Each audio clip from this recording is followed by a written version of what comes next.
L'Urb Spicta diventerà un docufilm realizzato dalla Magnitudo Film supportato dalla Veneto Film Commission.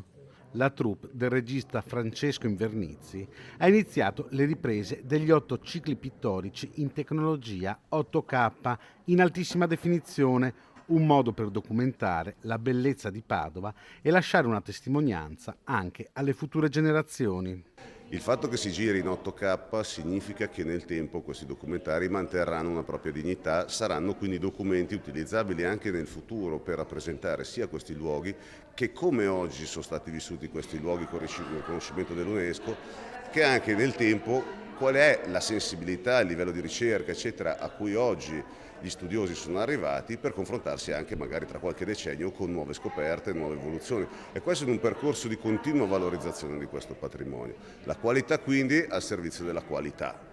A raccontare la Padova di Giotto e delle sue meraviglie artistiche, due scrittori nati all'ombra del santo, Silvia Gorgi e Matteo Strucul. Solo la figura di Giotto dà una grande prospettiva perché attraverso la sua umanizzazione del sacro lui fa entrare nell'arte il sentimento, quindi grazie a lui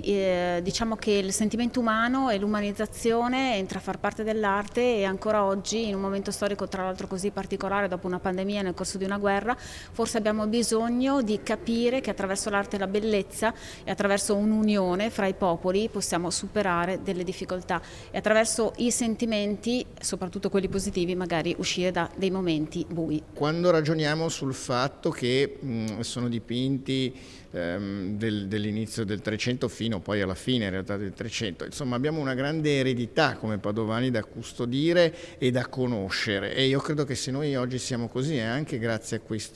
questi affreschi. In questo senso vedo anche il senso del riconoscimento da parte dell'UNESCO, è l'idea di una comunità che si riconosce anche attraverso questi tesori che ci sono stati tramandati, di cui dobbiamo avere cura e che non dobbiamo dare per scontati. Padova non solo cornice di una storia, ma essa stessa centrale nella narrazione.